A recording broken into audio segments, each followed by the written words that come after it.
we were talking about astrology a little bit because there is a pretty big happening going down. I was doing some reflection even yesterday in my journal because we are about to have Saturn shift into Aries. Strong Aries placements. If you have an Aries planet in your birth chart, there's definitely going to be a emphasis of energy for you compared to everybody, but this is going to be a big collective shift as well. So whenever the outer planets are changing signs, some of the planets that move a little slower, it creates pretty big chapters for us as a society. And Saturn has been in Pisces the last 2 years. So we have been going through the depths of Pisces lessons.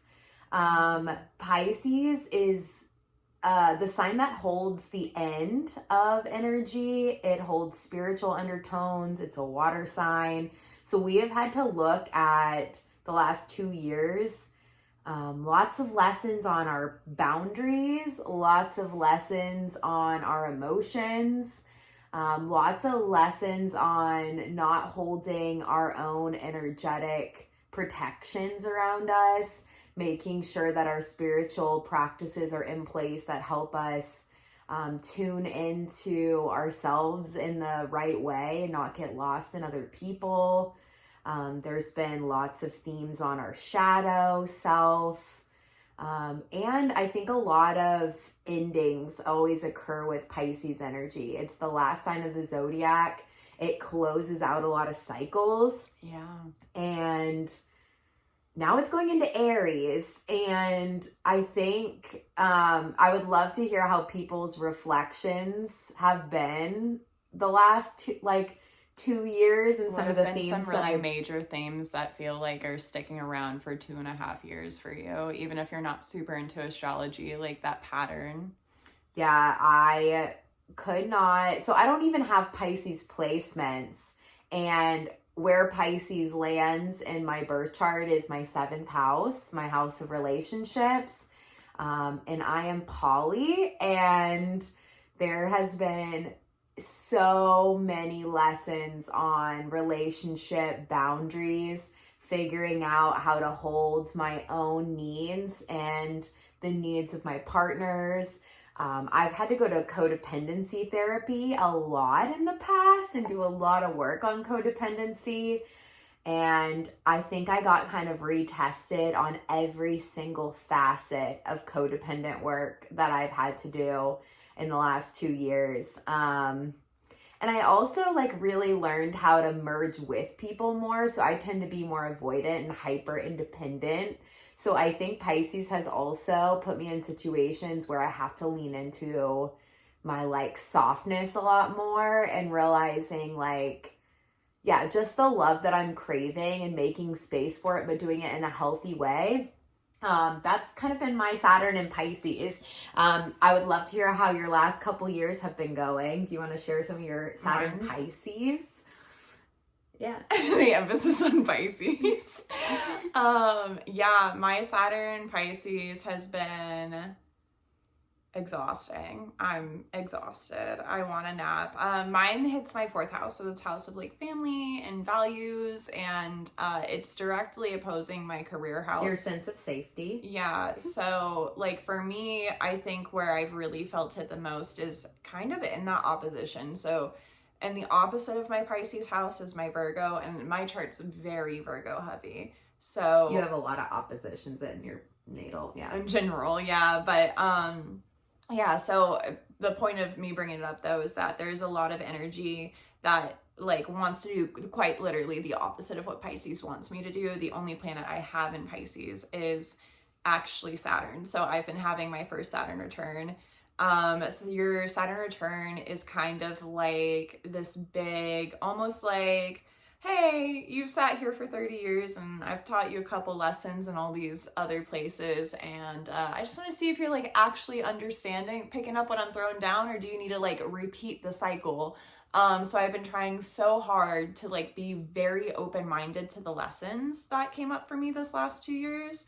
One of those was definitely like trusting my intuition. My intuition was so strong as a kid. I've been a psychic medium my whole life, but I didn't have like teachers. I just had little swamp witches kind of telling me the do's and don'ts as they saw me doing And things good I shouldn't protection. do. Yeah, and Yeah, good protection. And so like I feel like one of the first few major lessons that came up was just like my high priestess energy, my intuitive knowing is something that I need to trust more. I think I read Glennon Doyle's Untamed 8 times last year, and like the whole point of Untamed is kind of, she calls it your inner knowing. There's so many different verbs you can use for it, but it was really just like trusting that inner most truth instead of like playing the role of what society kind of wants you to play.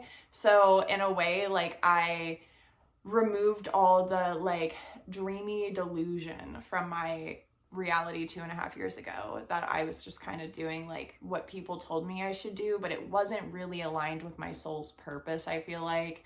So the more I leaned into that, the more I leaned into my knowing, even if it didn't make sense to everybody else, the better my life has gotten. Like, and I can solidly say that for 2.5 years. I met Jen about like a third of the way through. I feel like I had like a first little pre-exam in the universe. Yourself. Yeah, that was after you though. I feel like I had about 6 or 7 months before. That's not true. I feel like in the river you really said like I'm at my end. Yeah, I didn't realize, I guess it was a death to self though. To me, it felt like a surrender for sure, but I didn't realize I was asking for a death of self until so I made a pact with a river in Colorado. Which right is at so the beginning. Saturn Pisces. Yeah, right at the beginning Let's of my get Saturn serious, Pisces. river. Lay in the water. Pisces is a water sign.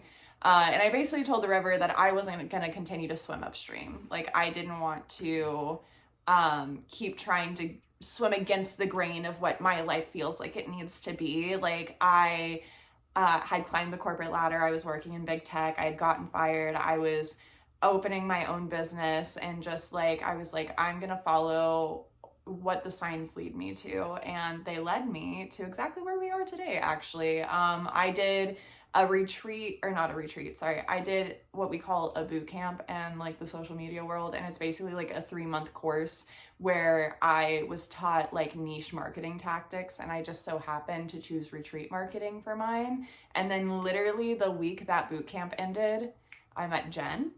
And Jen just happens to have this whole ass retreat business that she needed a little help with the more technical side of things. So we ended up pairing up. I mean, that's not why we matched up at all. We matched up for a few dates and the rest just happened to be there. So in a way, I was just complaining that Pisces wanted the opposite of my Virgo, which is my career house, but it gave me both, which was really nice. And I appreciate Pisces for that. Strong synchronicities. Strong synchronicities. Mm-hmm. Mm-hmm.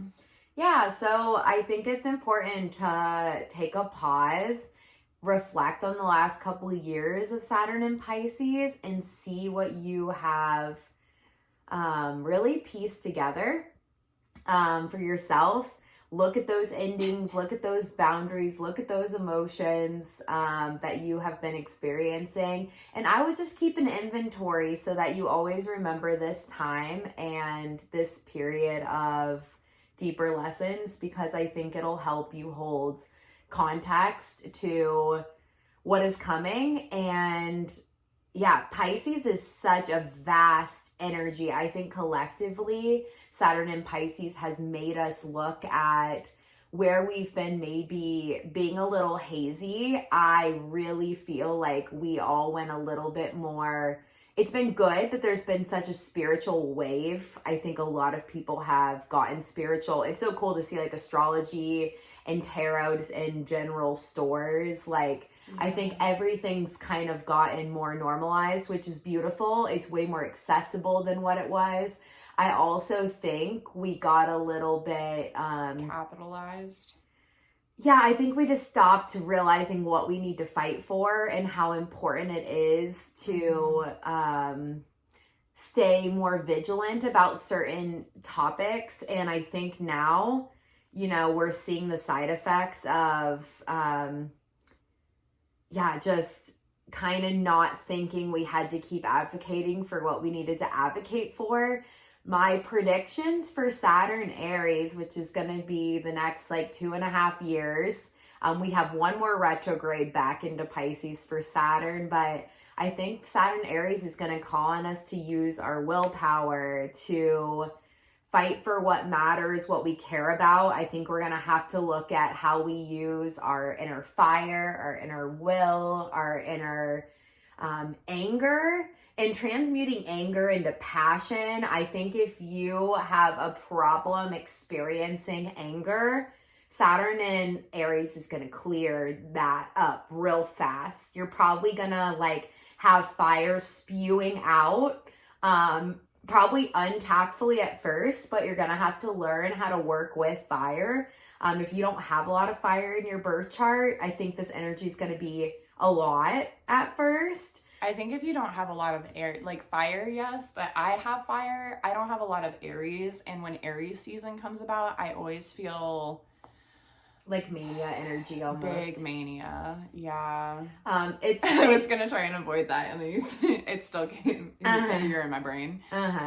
No, I think that's a fair word. Fire energy is intense. Aries also doesn't think before it does. Neither does my manic. It rides on instinct, but you're going to see the shadows of that, right? So you're going to learn how to work with that energy and sit with it for a second, know how to channel it into the right things, and know all of your hangups that maybe keep you from acting.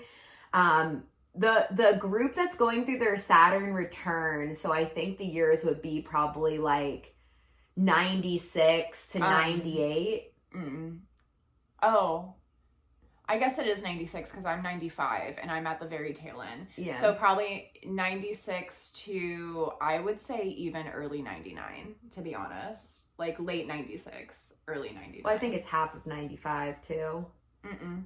I'm 25. I'm the 25th degree. Oh, okay. So my birthday's halfway through the year. So okay. I think it's August because, also your sister's Saturn Pisces and she's August. So it's got to be a little bit further. Yeah. So there's about a 2.5-2-year window. So if you were born with Saturn in Aries, you'll be going through your Saturn return. But even if it's not a Saturn return, I didn't even have a Pisces placement. And what has happened since Saturn has been touching my Pisces house has been really big. So I don't think Saturn ever hits something and doesn't transform it, regardless of if you have a planet or not. As an astrologer, that's truly what I feel. I just think you're going to learn the higher wisdom of your planet placements if you do have an Aries. I almost feel like it gets a little louder for those of us who don't have planets. For example, Jen has Mars in Aries and she's already very, very well acquainted with her Mars. So I feel for you, big lessons are still going to come up. It's not that they're not, but it's just going to amplify more so that planet, I feel whereas for me, I don't have any planets there. So I don't really feel it unless something's going through it or you pointed out to me, which has been really helpful too. But normally I don't have that. No, I think that's real. Yeah. Yeah. So I think when it gets louder for those of us who don't have a planet in that house typically, I think it's just honestly a little more jarring and we may not realize what it is at first because we're just not used to that energy at all. Yeah. So since Saturn is in Pisces and it's going into Aries, in a way, the Saturn cycle of the last, I don't know how long 30 years is coming to a whole new energy, a whole new generation of Saturn lessons really. So I don't know. I have not been that deep in the astrology long enough to know. So I'm curious to hear your thoughts as to it's obviously shifting a sign, which is also always going to be new. But since it's going into Aries and it has completed the cycle, do you think it's going to kick up a secondary layer of new cycle? Do you understand where my brain's going? I don't know if I'm verbalizing it well. Yeah, so we can look collectively and historically on everything that's ever happened when Saturn has been in Aries to see in the previous cycle what came up. Traditionally, I've even studied pretty deep. Chiron is still in Aries and will be there till 2026. But if you look at a lot of the historical Aries lessons, when outer planets have been in Aries, it holds a lot of themes around what is happening, like all around the world right now. I don't know what trigger words I can say here and what I can't. Yeah, but if you know, you know. There has been lots of battles. I think that word feels safe. There is a lot of fighting for what matters. There's internal and external. Aries holds the beginning, and it is an initiator of change. It trailblazes forward. And I think for a lot of us, like, we need a new world. I think we can't stand what's happening anymore. It's not serving so many of us. It's serving very few. And even fewer by the day. And I think we're going to get a bigger fight than what we have. I think we're going to feel a bigger reason to fight than what we ever have. And that was one of my other points I was going to make is the Saturn return crew. I've been watching Saturn Aries, so I've been watching like the younger, it's mostly Gen Z crew that there's like a 2.5 year period of that Saturn Aries. And I think for a lot of them, they just don't have a lot of willpower. Life can be going so hard and they won't take the initiative to change their circumstances until life does it for them. Aries gives you a will to change whatever you want to change. So I think watching them, they're all of a sudden going to know what to do when they haven't had direction to make a choice for themselves. And this is kind of like that early Gen Z crew. So I'm very interested to see how this all goes. We have a couple Saturn Aries that we get to watch closely. Good morning from Pensacola, Florida, and we had in Asheville just a second ago. Aw, thank you. We are from Asheville, North Carolina. Dude, get it.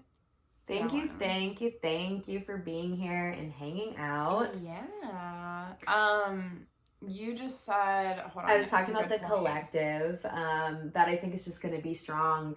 Stand up for what we need in this world energy, and that the younger group is going to get a willpower that I don't think they've had before. So anyway, these are big thoughts, but Saturn is moving into Aries on the 24th. Oh, I remember. Okay, I just wanted to bring it back just a smidge for anyone who is still newer to astrology, that Aries is ruled by the planet Mars. So Aries traditionally in like Greek mythology is like a god of like war and anger. So like that's why Jen's saying that like people may be like having to actually deal with those bigger emotions. And I think as a collective society, we've all gotten very I don't want to say pleasant, because I don't think we're very pleasant as a society, but I will say dissociated from our anger and from our bigger emotions. And I think anger personally is one of the hardest emotions to healthily express and healthily foster in a way that's actually productive and not just more harmful to the environment. So I'm really interested to see in the next 2.5 years how as a collective we learn how to alchemize anger into something that actually is like a beautiful thing to like use as like creative energy. And maybe that's just my own house, but like, you know what I'm saying? Absolutely.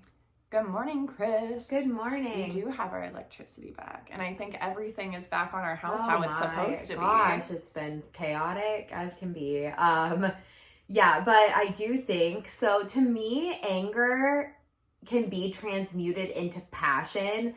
I think a lot of us think that we can't hold anger and still be coming from like a really positive place. Like you can be so frustrated. I just see a lot of times as an Aries Mars, I hold a lot of like positive anger. Honestly, I get very frustrated, but I also don't ever maliciously use my fire. Like, I very intentionally know how to direct my anger, but I can tell when I'm in my Aries channel, people will come and try to calm me down. So they'll be like, what do you need? Like, you know, no one likes to sit in that, like, that angst, that, like, that need to shift something. And so I think, like, it's going to be very fascinating to witness a bunch of people feeling that bigger spark, because just because you're fighting for change doesn't mean that you have to do it all love and light and pleasant. You can hold space, even non-hatefully and non-maliciously. You can hold space for really intense rage and be doing it very lovingly. It's a beautiful thing to know how to say, like, this isn't feeling good for me. This is not making space for my reality. And you don't need to be necessarily projecting hate onto the other person. It can be the most loving thing to correctly say, like, this is my lived experience and it doesn't work for me. And it literally makes me so upset and mad. Like, you can hold anger without making other people feel awful. Yeah, like, we just don't see examples of it, like, ever. Jen is honestly, like, the best example I've ever seen of, like, positively alchemizing anger. Like, I don't know how else to explain it. It's really helped me. I feel like I've already started to dabble in these lessons of anger. Thanks, Pisces Saturn said, here, let's just go ahead and start your study guide for the next round. But you definitely help me ground in my anger in a way that makes me feel, I get scared of my anger personally. Like, I don't know about the rest of the tribe. You don't have a lot of reps of practicing it. Yeah, no, I mean, I grew up in a very, like, anger was not healthily expressed in any way, shape, or form kind of household. Like, anger was used as a fear tactic. So I think it's really beautiful to hear you say that, like, it can be, like, the strength of anger can be passion. And we have stuff to be mad about, but being mad can be really loving. Oh, there's a spider. Okay, so let's talk about some healthy ways to actually channel rage, because I have gone on such a journey in this. So I remember this would have probably started in 2016, I think, is when I really started having somatic body experiences a lot more. So I was doing yoga classes, like, pretty regularly. And I actually experienced my first Osho dynamic meditation. Dynamic meditation is life-changing. It's especially amazing when you do it collectively with a group of people. But it was the first time I had, like, anger just come up. So Osho meditation is broken into 5 phases, and you do a lot of shaking for phase 1. And then phase 2, you let out whatever emotion comes from, like, 15 minutes of really intense breath work and shaking. And I did it with, like, 50 people in a room, and you heard sounds that you have never heard released out of every single person's body, and you're blindfolded, so you can't see. It was the most visceral, energetic experience ever. I let out crazy emotions, and then you proceed to do a few other things to kind of, like, down regulate after up regulating and letting so much out. And it was so beautiful to hear the tribal, like, cathartic release of so many people, and know that, like, why can't we just, like, let our ugly side be shown to people without it, like, creating resistance? And I think so much of the time we don't know how to handle other people's emotions that we haven't dealt with within ourselves. So for anger, other people's anger, we are so internally triggered because we don't know how to face that emotion for ourselves and hold space for it. So we want it to go away. So in that moment, just hearing, like, 50 people yelling into the void with, like, every sound they could make, I just felt very held and supportive, and, like, it felt so freaking good. It was life-changing, and I think since I don't experience anger very like normally in my day-to-day life. I think I'm a really hyper processor and I just intellectualize really quickly. So for me to get anger to actually come forward, it's very helpful for us to do advocating and protesting work. I would say that is like the best channel because we just yell in the streets, which is I'm also a big fan. You haven't seen me do this at all, but pre-activism, I'm really a big fan of boxing. Mm-hmm. Like good anger management, yelling, chanting about why you're mad about the world, fantastic anger management outlet. Yeah, so that's what I was gonna say. Instead of being like, I'm mad, now let me know what to do with it, it's good to have some meditation sessions by yourself to bring an emotion forward. So if you are by yourself and you start like punching the bed, let's say, just like hitting the bed, set a timer for like 2 minutes or play like a really intense song and sit with what comes up when you do actual somatic motions that can be associated with anger, like stomp on the ground, punch, or scream into a pillow like 5 times in a row and feel what that energy feels like in your body and learn how to sit with that feeling. That is rage being alchemized and sitting with it.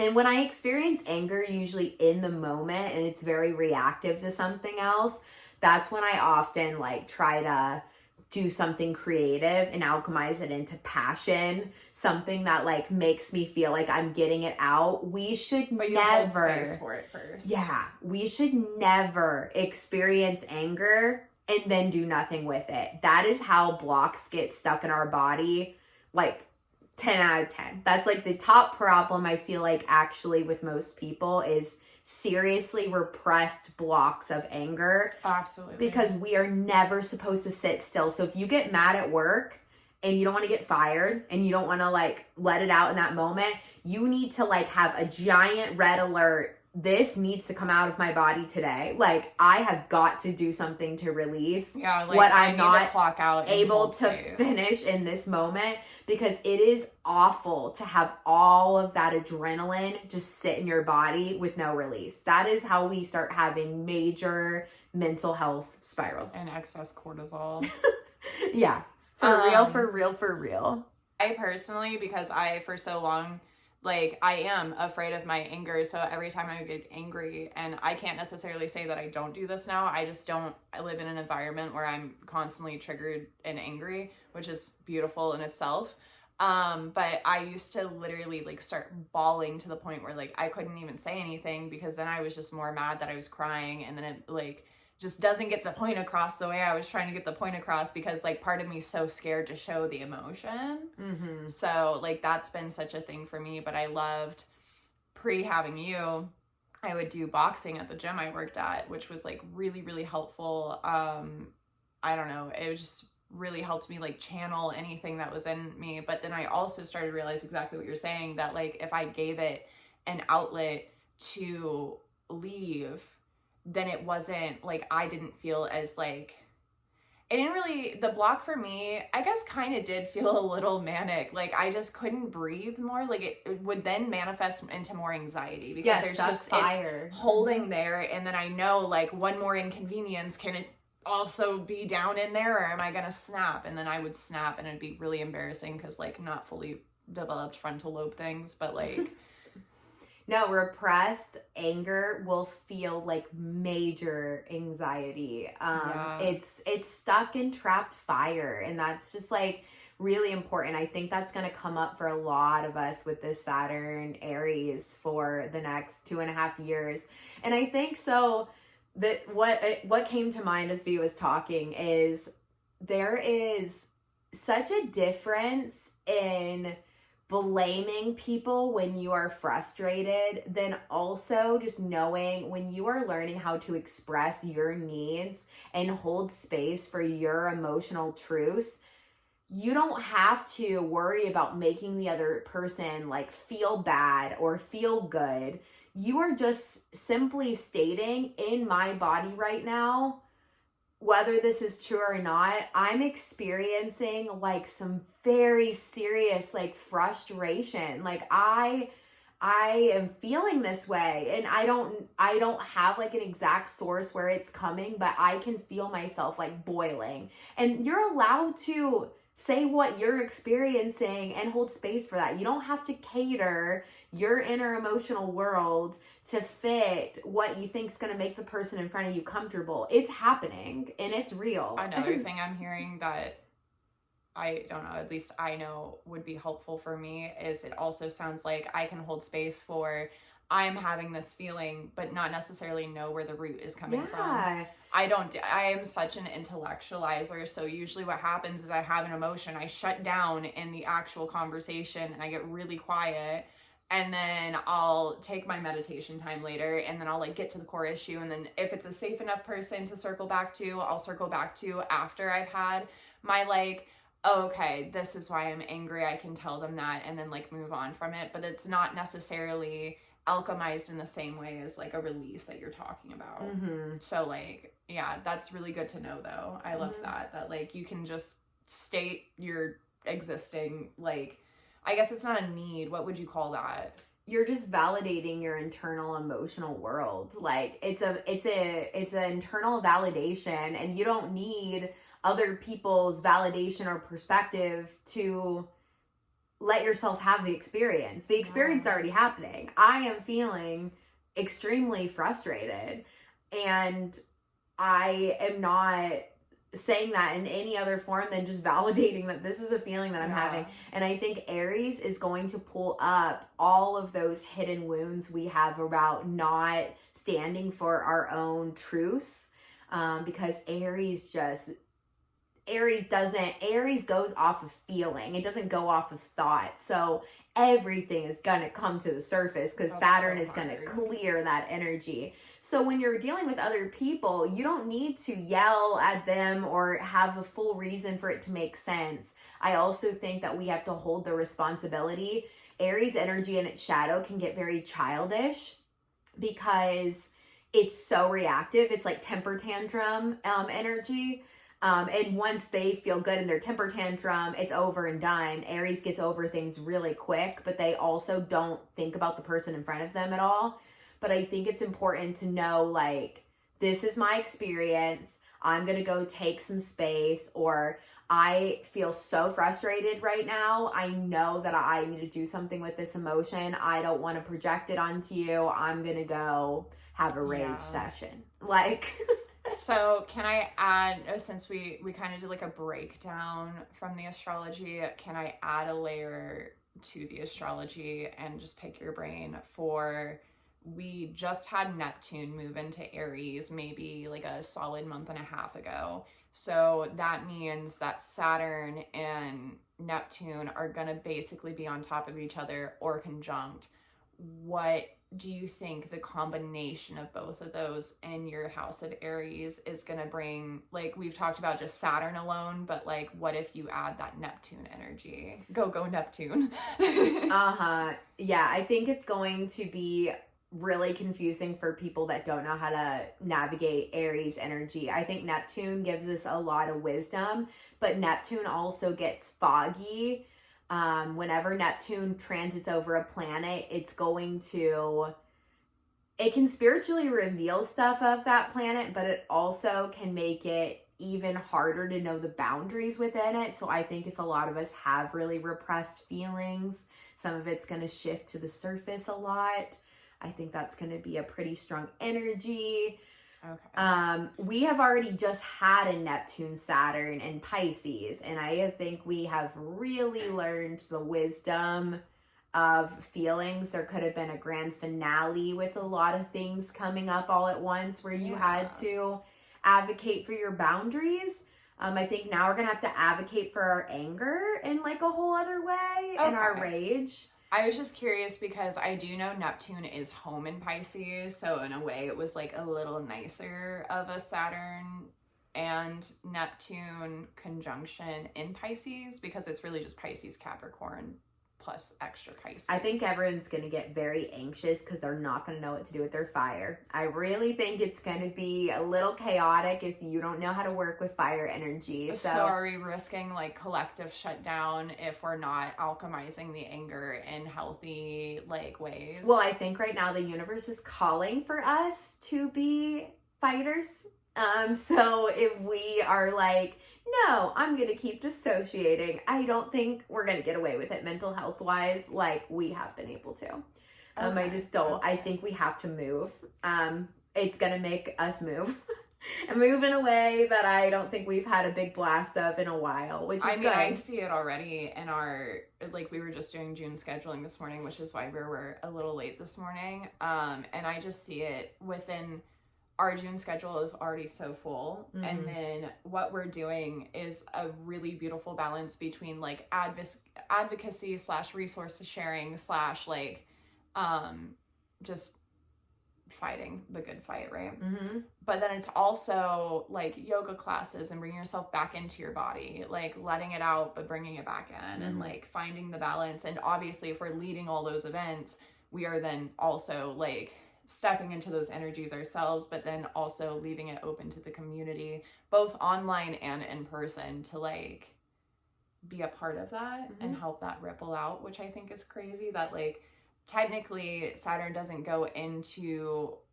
Aries until the 24th, but even just on the docket, it's kind of already giving that vibe without even knowing what's actually going to come.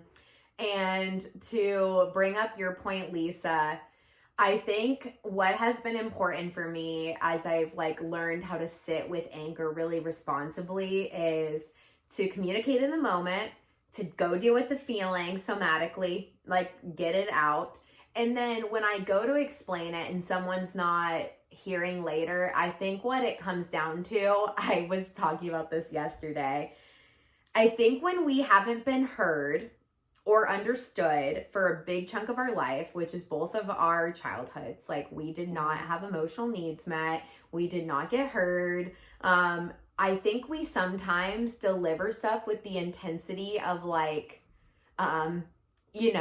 lifetimes of rage. Like, you hear me and hear me now. Like, I have already said this. We are mad. Like, it's not just that one moment of not being heard. It's like, for me, it's been like literally the last 28 years of my life. Yeah. So like, it's like all 28 years in the moment. So it's a little fair that the person in front of you can sometimes be like, I'm not understanding this fully, because we're also not necessarily matching the full reality of the current situation. It's like built up frustrations from us not honoring boundaries before and holding space for our needs before, but that's also our responsibility, not the other person's.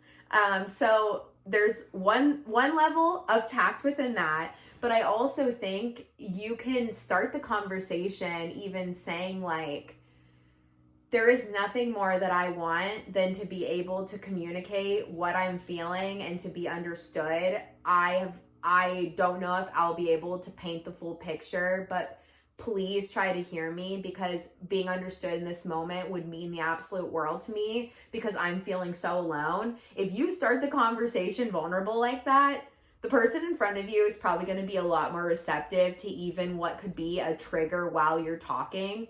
And I think we don't always set up conversations for safety for ourselves. And if you just go into it in a reactive tone or,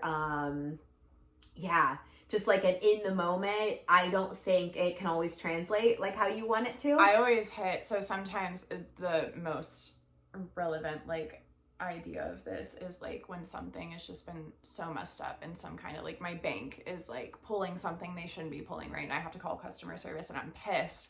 I'll be like, okay, listen, so like I'm gonna explain my situation and I'm probably gonna have like more energy behind it than it's like necessary, but like I'm just really frustrated. I know it's not necessarily like your fault, but like I need to hold the space for that.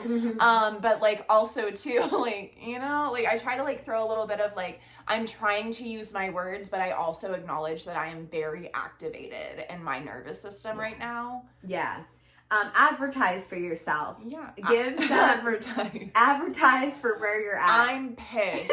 Like, come with a big board and say, this is where we're at. Now you know what you're signing up for. Do you have space to talk this out with my advertisement? Yeah, like I'm really trying to take the healthy route, but I'm healing, not healed. So like, you know, there might be a little like bit... top line. Healing, not healed here. Yeah. I need to voice. It's usually when anger is always my one where I'm like, fuck, healing, not healed. Not healed. I'm not, healing, not healed. An uphill battle, man. Yeah, it's hard. It's really, really hard. And it's also okay. It's okay. It's hard. Yeah. I do think if you can downregulate yourself, it's really good. And then after you have the hard conversation, if you are in the middle of talking and it starts going south again because you are triggered, you might have a threshold. The conversation might need to be hours long, but you might only have the threshold for 10 minutes. Yeah, and you can start. You can say, like, I'm actually already feeling like we need to pause this. I can feel my reactive body already getting out of hand. You're going to go grab an ice pack or a bag of peas out of the freezer, and you're going to put it on your neck, and you're going to go sit in the room. And Which side of our neck? Right. You're going to put it on the right side of your neck because there's actually, what is it? It's not a nerve. Vagus nerve. Oh, it is your nerve. Your vagus nerve is on that side of your neck. So like, it's actually going to like almost like hard reset your nervous system in real time. We have an ice roller. We have I just like start 4 rolling ice my packs. face when I'm overwhelmed. Literally, like big emotions come up and it doesn't matter who's having the big emotion, but someone else will end up being like, ice roller. I'm going to get the ice roller. Like, it's not even really a question. I'm just going to do it, but I'm letting you know I'm doing it. Mm-hmm. I think this is also a really important moment too. When you're in a state of not anger, and this can be relevant for any other kind of like big emotion too, but it's really important to have coping skills in between. Like the down regulating in a way is coping, but like, how are you going to down regulate? We're going to grab an ice pack. For Jen and I, like weighted blankets help us a lot with like big dysregulating emotions. It doesn't have to be anger. It can be anything. I do humming. When I am mad, I like need my voice to be heard. So I do a lot of output, like, like we just like let out a lot of sounds. Yeah, like, and that too helps regulate your nervous system. Like there's a link back to it. Uh-huh. All of it goes right back to that nervous system regulation, which is really what helps you down regulate, which gives you that additional space to meet whatever you need to meet with whatever conversation more poised, I guess. Like you don't necessarily have to come to it like super like you want it to be tactful. You don't want to come off like, gosh, you don't want to feel like crazy. And not that we can't feel guilt and shame even when we handled it really well, but it's a terrible feeling to know that you handled it in a way that you just don't feel good about. And you also can say, I don't feel good about how I just met that. And I am so sorry. Like, I know I'm dealing with a very sensitive topic, and that was not how I wanted to meet that. People hearing that means a lot too, and you can go back. I think that's actually going to be one of the top things I would really keep in mind over the next 2.5 years is Saturn's in Aries. Aries really can mess up in reactivity, but you can always come back and humble yourself, tail between your legs, and say, okay, that was such a triggered state. That's my bad. Did not want it to come off like that. And I really am holding accountability that was not where it needed to go. Mm-hmm. And that part sucks. If you are used to just being a reactive person or repress then react, then repress then react, going and apologizing in the moment quick is gonna feel awful. Well, and that's also why no. That's also why it's so important to think about different ways of coping pre having the big feeling and not like, oh, I'm mad now, let me figure it out, because more than likely you're activated. Like you're not gonna be able to have that coherent train of thought. You're more likely to explode. Obviously turning around, tail between your legs and apologizing is one thing, but for me, and this might be my Libra Pisces trauma, but I personally really, I mean, I'll still apologize. I'm huge on accountability. I really actually hate not taking accountability for my You're actions. very good It at that. really, really hurts. It hurts me not to circle back and admit, like, okay, I do understand post-reflection, this could have been handled better. And I love your chart in comparison to that for me to do that with, because you understand that just because I'm apologizing doesn't mean that the initial emotion or whatever I was trying to convey is any less valid.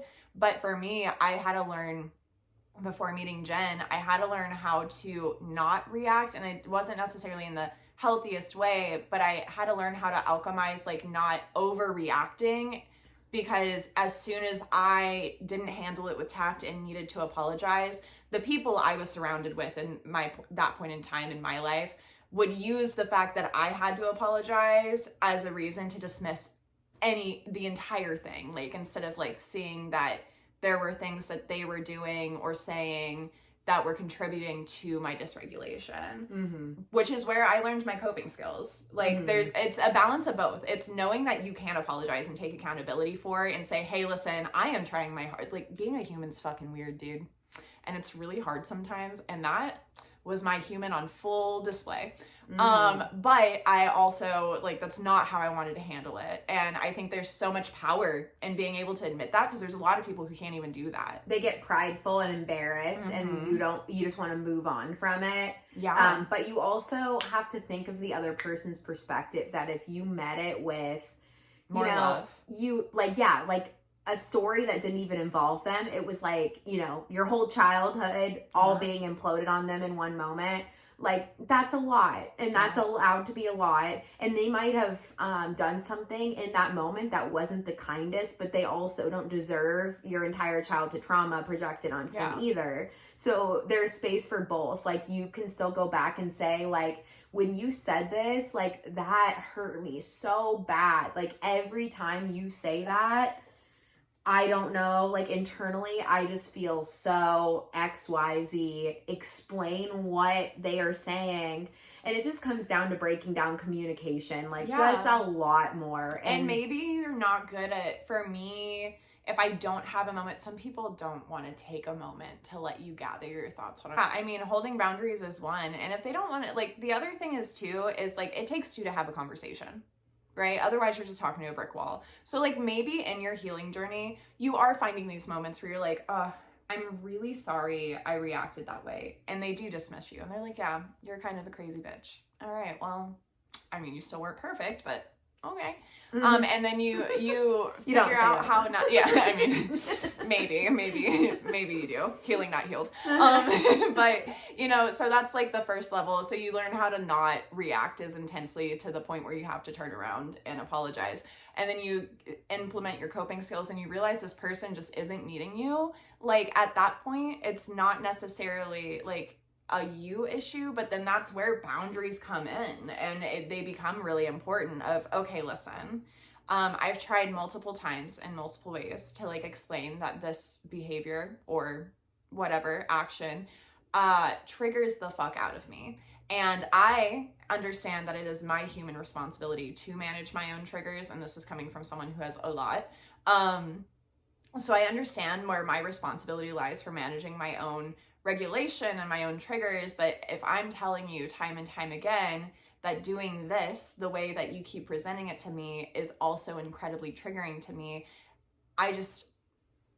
we can't do XYZ together again. Maybe it's like something small, maybe it's just like at a specific event, this one thing keeps happening. Like, that's where boundaries are okay to implement, because you're trying multiple avenues to, like, give an opportunity. But there is a point where healing has to be a choice of your own volition. So if you're on a healing path and the person that you're running into roadblocks is not on a healing path, or maybe they are, but they're at, like, a much different rate of healing, there's nothing wrong with just finding a better boundary between it so it doesn't keep triggering you. And some examples of boundaries are saying, like, if you say this again, I will not be providing XYZ. I will not do this anymore. So if this happens again, you aren't going to get this privilege. You have to put limits on what you're willing to tolerate. That is what boundaries are. So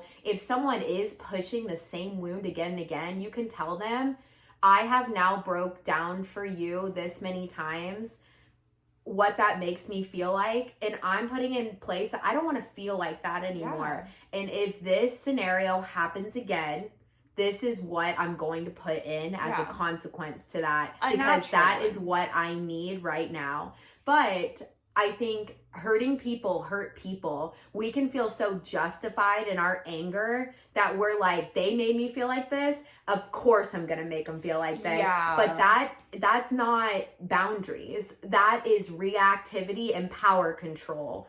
There is such a difference. Like, you can be justified and want like levels of retaliation, but you can do that through your own boundaries, not reactivity. You can do that by saying, you don't get access to me if you are not seeing what I'm needing you to see. I'm not going to talk to you anymore, or you will be paused out of my life because I can't manage this. Especially if it's something super big. I personally try to hold like a 3-strike rule. So like the first time I probably didn't react in the most healthy way, so I probably had to apologize anyway. So like I'll regulate, I'll apologize, and I'll say, listen, what I realized is this is what the big reaction was. So although I do apologize for my lack of tact in handling it, like this is actually like a really big whatever for me. And then the second time it happens, more than likely I've already come up with potential coping mechs for the same thing happening. So like I'm gonna keep myself regulated. I'm gonna say, hey, remember last time I got really upset about this, and it is still triggering, and it hurt me for weeks, and it hurt me, and it's hurting me now. So like this is me asking once again, like, can you not say that? Like maybe it's a certain way someone's saying something, so I'll try to give them options themselves of like, here are other avenues of approaching that would be way less triggering for me. And then by that third time, if they're still, because like the other person on the receiving end is a human, like sometimes it takes us multiple tries to like understand. But by the third time of explaining, like laying out a boundary at the end of that third, that if this happens again, because also by then you've had time to think about the boundary in a non-activated state. Because I think if we do it first strike while we're activated, Jen's right, it does not come off as boundaries. If you do this again, I'm fucking done. Like that's an ultimatum. That's not a boundary. That's a reactivity moment. Yeah. So like I genuinely think a 3-strike rule is like way better given the circumstance. Obviously there are very extreme circumstances that like hard stop. But when I started doing therapy for like lack of boundaries and realizing like what could I ask to make sure, like it was the hardest thing. I was like, whoa, I can ask people to approach something different so that I don't spiral myself every time. Yeah. What is that? I didn't have respect like that when I was growing up. What does that mean? Like, people can respect me and I can demand that. Wild. With boundaries. And I just want to throw out there for those of you in the chat that are like following along rebirth moment. Rebirth moment. I just want to remind chat, because I know a couple of you said that you're also afraid of anger. When you hold that first boundary for the first time, or just like try to come at something with a different approach than your normal approach, you may have a physical bodily reaction, like a somatic reaction. For me, every time I do something that revolves holding space for my anger and like even a healthier expression, I have such bad somatic shakes to the point where like I will probably shake for about an hour. So like thinking you're gonna get in trouble. Yeah, because unfortunately my nervous system doesn't know the difference between being in like the line of war and just holding a fucking boundary. So it thinks I'm like on an active battlefield and I'm just, telling someone that they hurt my feelings. So if V was having that, they could go get on their yoga mat, maybe rock for a couple minutes. They could go shake.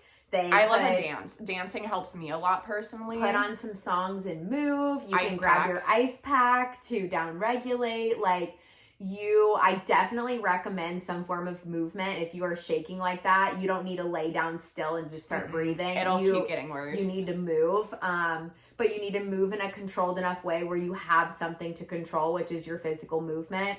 And then wind yourself down. Yeah. And it is very important if it does feel like your nervous system is thinking you're on a battlefield. I personally like to do like some, like if I'm dancing, moving, whatever, as I'm moving or tapping or whatever, I have to kind of talk to myself and tell myself, like, you are safe. Like, you're just expressing a very normal human emotion. And like, if I met it in a way that I don't have to apologize, like, you did as nice as you could in the moment. Like, you tried your best. Like, it is good that you are advocating for yourself. I tell this to V all the time. Like, your intention is loving. Like, and reminding yourself that, like, I am trying to be loving. My intent is actually coming from a very good place. I maybe have some work to do on everything else, but I'm doing it because I really love and care, like, so big. You love and care so big. You love and care so big. You're trying. Like, so many people can't do that. You're doing something so hard that most people can't do. I'm so proud of you. It's really important. I just know that was the first few times of my own learning how to communicate with people. That was terrifying, is like those somatic shakes. So I figured since we're covering it, it was just really important to like know that if that does happen to you, like, you're not dying, but that is a nervous system reaction. So like, you should take care of yourself. No, so important. It's because we have major shame patterns locked in so deep to our anger. Like, absolutely. A lot of us just got in so much trouble, and a lot of us were also raised by, you know, people that didn't let us have a sense of autonomy. Yeah. So it comes from also having no autonomy and just thinking we're going to be bulldozed over. But we're probably all adults, and now we get to learn how to manage our life experience, and now we can do this in a better way. Absolutely. Also, thank you guys for all the likes and love. That's probably the most likes we've had on a stream that is not me mass liking. So thank you. Appreciate it. This has been a lot of subject matters, so ask us any questions. But this was a great Saturn and Aries deep dive, because I think a lot of these themes are going to come up for all of us. Look at Aries in your birth chart, figure out where it is, and then whatever house you see has Aries, that is the area that's going to be the most highlighted in this energy. Maybe next week we can talk about ego some. I feel like that'll help with this current transit happening. Yeah. Let's talk about some of the predictions for Saturn Aries based on your rising sign, if you know it in astrology. So Saturn Aries undertones are still going to be there. So there's going to be a lot of reflection on your independence, your willpower, your drive, your ability to take action. We're going to see our impulse control stuff come up, and that can be underdoing it. It can look at our anger, our passions, and even just knowing how to be assertive, but in the right way. So for Aries risings, this is going to hit your house of self. So you are going to have a lot of reflection around how you stand in your own wants, your own needs, your own boundaries, how you assert yourself, how you come across to other people is going to come up. And just themes of trusting your knowing and taking accountability and responsibility for your internal world. For Taurus risings, this is going to hit your 12th house. It is going to be looking at subconscious patterns that you maybe didn't have access to before. I think for the Taurus risings, there is going to be a lot of themes on repressed anger and maybe over people pleasing, and how we actually need to communicate what we are internally feeling. For Gemini risings, this is going to hit your 11th house. It is going to be looking at the groups that you surround yourself with, the passions that you evoke for the larger collective, the way you kind of can be a leader for groups of people, maybe even looking at your patterns within some of your friendships, and moving towards your bigger hopes and dreams. For Cancer risings, this Saturn Aries is going to be transiting your 10th house. This is the highest point of the birth chart. So it's going to look at a lot of themes of career, your work that you do, and also your relationship to authority. It's going to be making sure you stand in your leadership and your power, but doing so in a tactful way, a way that both channels that passion and authority, but also isn't domineering. And yeah, all the themes that can exist in being in the spotlight, the limelight. For Leo risings, this is going to be hitting your 9th house.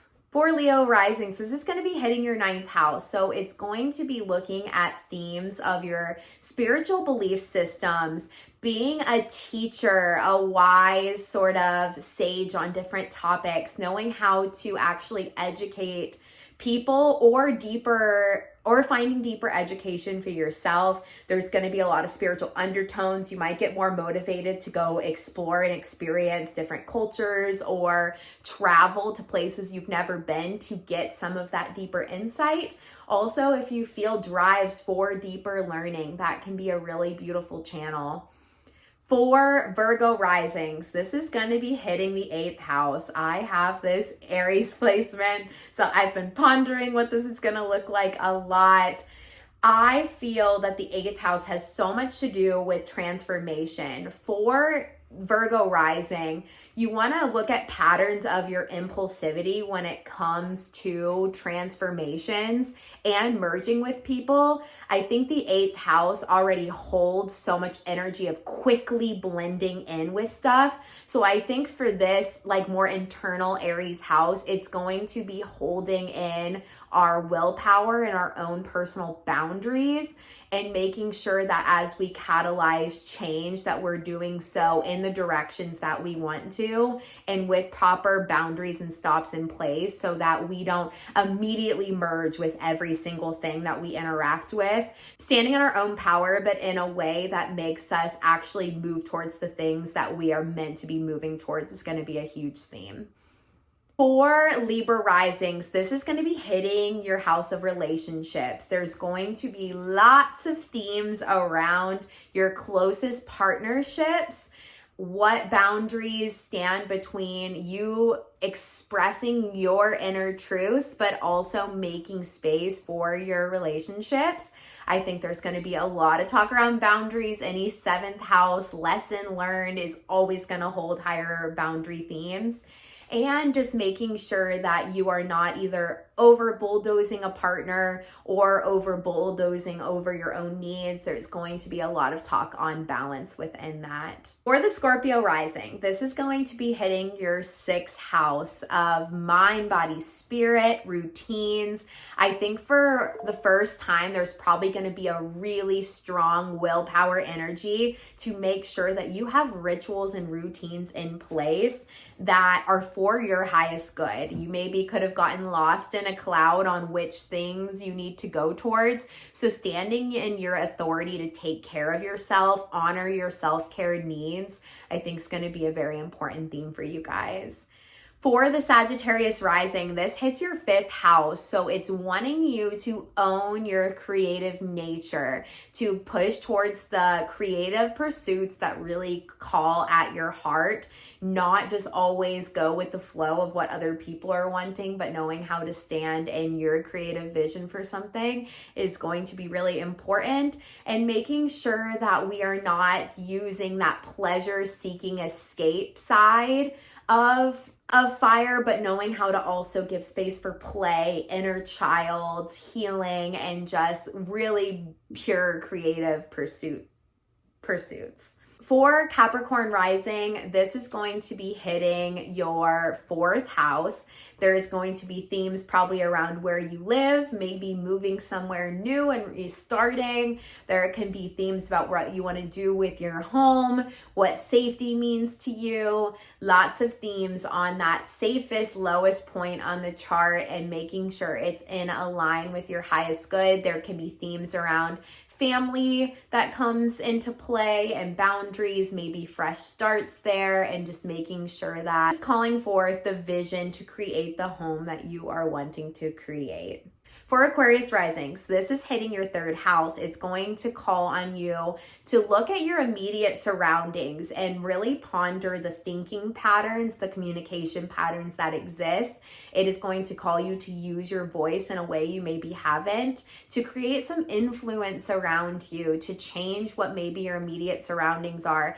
Maybe you need to leave what is like a local area for you and look outside of that, or maybe you become a leadership in that local community, your neighborhood, the people around you, and you stand in more authority than you have. Remembering how to properly use your voice, advocate for your needs, and deliver things with tact is going to be a lot of the themes that come up around your voice.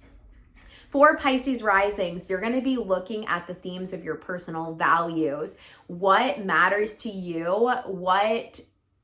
What do you want to stand for? And that can also be looking at your job, how you make money, how you acquire material safety and wealth for yourself. It can be themes on finally standing up, maybe making budget plans that you haven't, maybe making financial goals that you haven't. Look at the things that you want that make you feel worthy and figure out how to call those forward and move in that direction.